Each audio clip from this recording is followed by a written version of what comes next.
डरावनी रातें YouTube channel पर आपका स्वागत है। इस चैनल पर आपको सुनने को मिलती हैं डरावनी और सच्ची भूतिया कहानियाँ। तो अगर आपको ऐसी ही वीडियोस देखना पसंद है तो हमारे इस चैनल को सब्सक्राइब करना ना भूलें। तो अब बढ़ते हैं आज की कहानी की ओर। हमारी आज की कहानी हमारे साथ शेयर की है हरियाणा से मयंक जी ने। मयंक जी, आपका बहुत बहुत धन्यवाद। तो अब इस कहानी को सुनते हैं मयंक जी की जुबानी।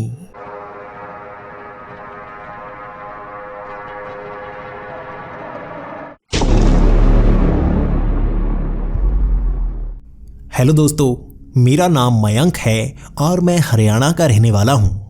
मैं हरियाणा में एक छोटी सी दुकान चलाता हूँ और कहने को तो मैं एक बिजनेसमैन हूँ और इस साल मेरी कमाई भी बहुत अच्छी चल रही थी। ये बात 2015 की है। तब मेरे मम्मी पापा जर्मनी से भारत आए हुए थे। मुझे उनको दिल्ली एयरपोर्ट से लेकर घर तक लेकर आना था। उनकी फ़्लाइट भी रात के 10 बजे की थी, तो मैं उन्हें 10 बजे पिक करता और सीधा घर को निकल आता। मैं लगभग 9:30 बजे ही एयरपोर्ट पर पहुंच गया था और मैंने मम्मी पापा को गले लगाया और उनको गाड़ी में बिठा लिया। उसके बाद मैं सीधा अपने घर की तरफ चल पड़ा। मुझे पता था इसमें 6 से 8 घंटे का समय लगने वाला था और रास्ते में पापा भी कह रहे थे कि उन्हें भूख लगी है। मैं उन्हें कह रहा था कि किसी अच्छे से ढाबे पर खाना खाते हैं, लेकिन पापा को बहुत ज़्यादा भूख लगी हुई थी। रात के 12 बजे का समय था और रास्ता काफ़ी सुनसान था। पापा बार बार कह रहे थे कि किसी नए ढाबे पर रुकेंगे और वहाँ का खाना टेस्ट करेंगे। वैसे भी वो भारत 3 साल बाद आ रहे थे और वो भारत का खाना ज़्यादा पसंद किया करते थे। बाहर उन्हें वैसा खाना नहीं मिलता, इसलिए वो बार बार कह रहे थे कि कोई भी ढाबा मिल जाए, मैं वहाँ पर खाना चाहूँगा और इस बार किसी नए ढाबे पर खाना खाऊंगा, क्योंकि जो भी मिलेगा मुझे वो पसंद आएगा ही।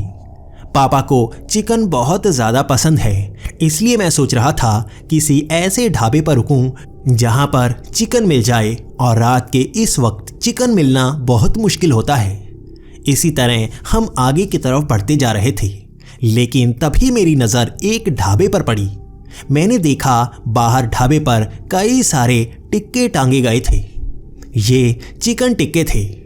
मुझे देखते ही समझ में आ गया और मैंने गाड़ी एक साइड पर लगा ली। वहाँ पर ज़्यादा लाइट नहीं थी और वो ढाबा भी बहुत ज़्यादा पुराना लग रहा था। जब हम उस ढाबे के अंदर गए तो अंदर भी कुर्सियाँ बहुत ज़्यादा पुरानी थी और वहाँ पर ज़्यादातर चारपाई लगाई गई थी।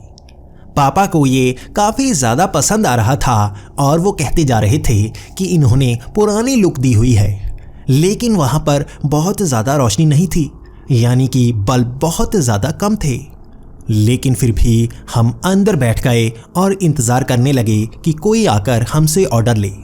हमने देखा कि 15 मिनट हो चुके हैं, लेकिन कोई भी उस ढाबे के अंदर नहीं आया, जबकि बाहर वो भट्टी में टिक्के बना रहे थे।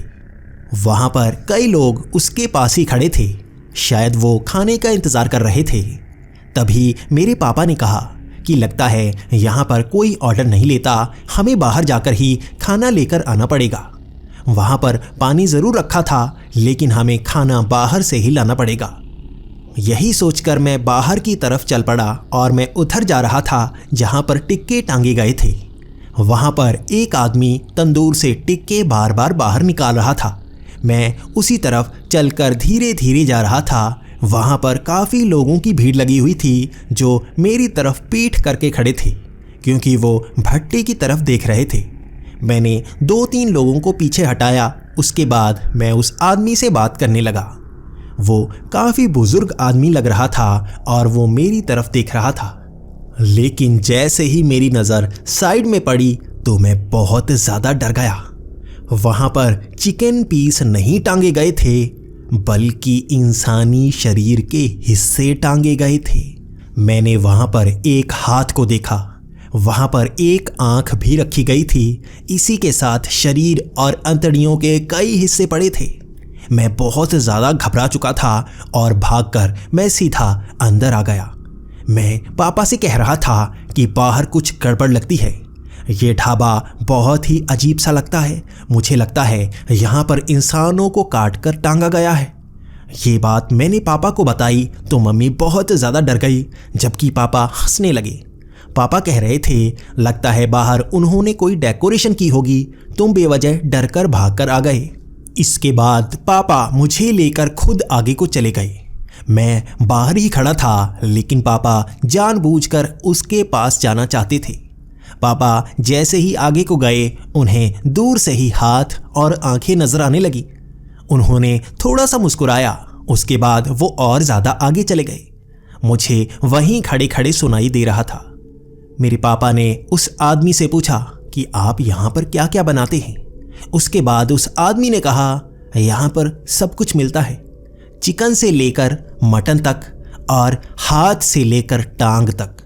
इतना कहने के बाद पिताजी बहुत ज़्यादा मुस्कुराना शुरू हो गए। पिताजी ने कहा, अच्छा तो तुम इंसानों को भी बनाते हो, तो उन्हें मारते कैसे हो? इसके बाद वो आदमी कहने लगा, हम किसी को मारकर उसके शरीर के हिस्से नहीं टांगते। यहाँ पर जो भी लोग हैं ये सब उनके शरीर के हिस्से हैं। तभी मेरा ध्यान भी उन लोगों पर पड़ा। किसी का हाथ नहीं था तो किसी के देखने पर आंख नहीं थी, किसी की टांग नहीं थी तो किसी का शरीर बिल्कुल फटा हुआ था। पापा बहुत ज़्यादा डर चुके थे और उनकी जैसे चीख निकल गई।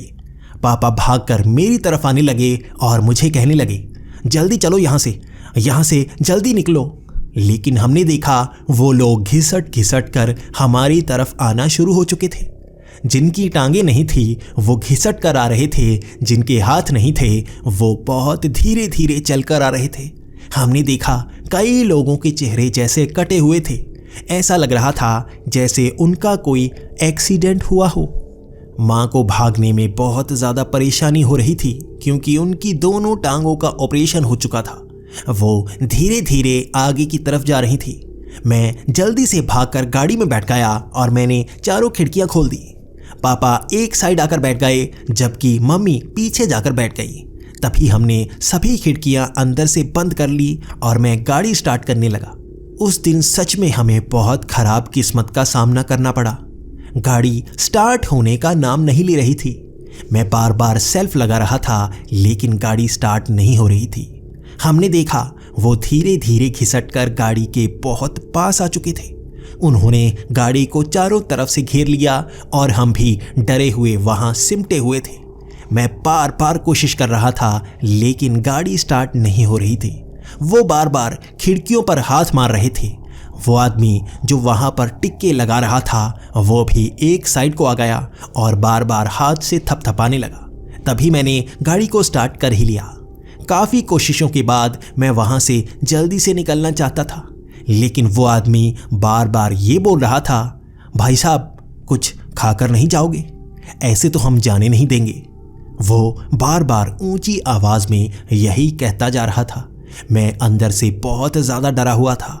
मेरे दिमाग में वो शरीर के हिस्से घूम रहे थे और ये लोग भी ऐसे लग रहे थे जैसे प्रेत हों।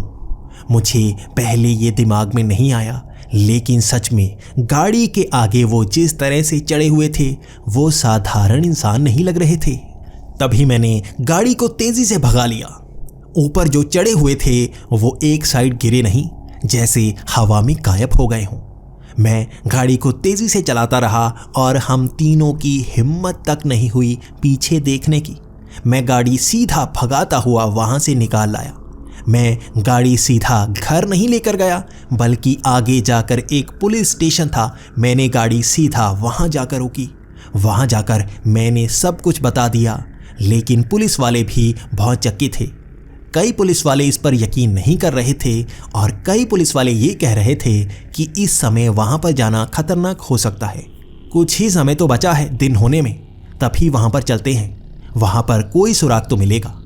हम उस रात वहीं पर रुक गए और सुबह 6 बजे ही हम उस ढाबे की तरफ निकल पड़े। हमारे साथ कई पुलिस वाले थे, लेकिन फिर भी हम डरे हुए थे। हमने बिल्कुल वही जगह बताई जहां पर रात को हमारे साथ ये दुर्घटना हुई थी, लेकिन वहां पर बिल्कुल सपाट मैदान था।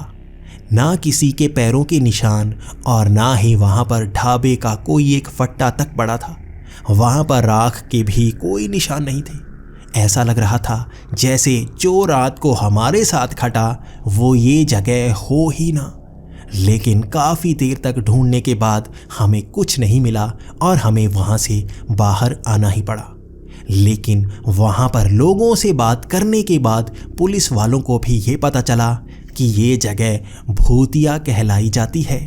कहते हैं यहाँ पर किसी समय ढाबा हुआ करता था और यहाँ पर कई लोगों का कत्ल हो चुका है। कहते हैं यहाँ पर तब से ही भूत प्रेत नजर आते हैं और जो भी रात के समय इस ढाबे पर रुकता है उसके साथ कुछ ना कुछ बुरा ज़रूर होता है। हम खुशकिस्मत थे कि हमारे साथ कुछ बुरा नहीं हुआ। उसके बाद हमने मन में ये ठान लिया कि रात के वक्त हम ऐसी सुनसान जगह पर कभी नहीं रुकेंगे।